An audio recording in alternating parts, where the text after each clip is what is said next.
Why do we genuflect? What even is genuflecting? Genuflecting is something that Catholics do all of the time. Genuflect comes from the Latin word to bend the knee. So many non-Catholic students here at the Newman Center always ask that question. Why do you guys lunge whenever you go into the chapel? Of course, we're not lunging, we're bending the knee.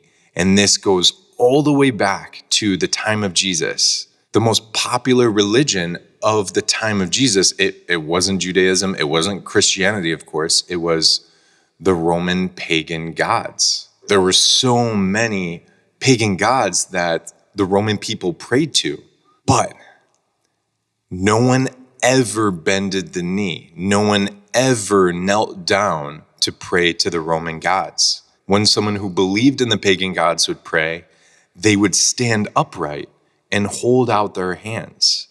That's how they prayed to the gods. It was a posture of transaction.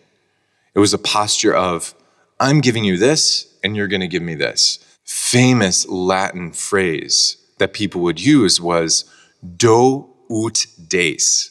Do ut des meant, I give so that you give back to me. This was the pagan religions. The people who believed in the Roman gods did not believe that their gods were good, that their gods loved them, that their gods would even sacrifice for them. Their relationship was purely transactional. Then Christianity comes on the scene, and what happens? Jesus reveals himself to be a loving God, a God who wants to choose you, to love you, to know you, to remind you that you're precious. This is who Jesus is. And in that relationship that Jesus wants with us, what is the initial reaction to someone who may see Jesus as not only a good God, but a loving God, and a God who wants a relationship with us, who is willing to pour out his very life for us? Reminded of St. Peter falling down on his knees saying, Jesus, depart from me, Lord. I'm a sinful man. Our initial reaction to a God who loves us that radically, absolutely.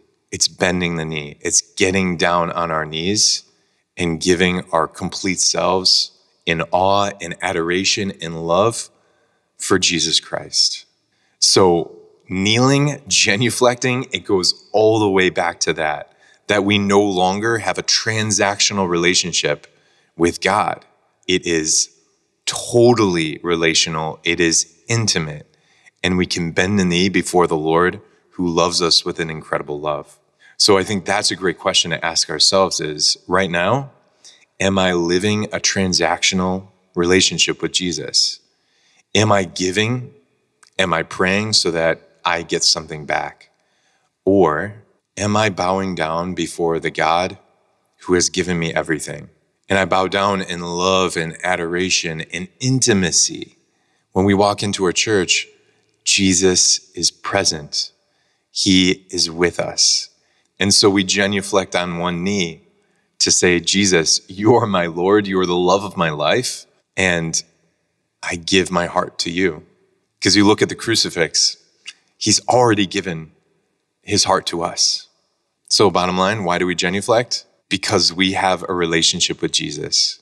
In our modern culture, what are all the times where someone may get down on one knee? You, of course, can think of a proposal where a man gets down on one knee and gives his life to his future bride. We also see sports stars who have won a championship who realize, I just won something that's greater than myself. I'm in total awe and gratitude and reverence for what has been accomplished. We always bend the knee when there's something going on that's greater than ourselves. That's why we genuflect. That's why we bend the knee, because there is something in this church that is greater than myself. And that thing is love. It's Jesus Christ. Hope this was helpful. Love you, praying for you. This is Spirit Juice. Peace. You know those questions that are tricky questions about the faith that really stir the pot?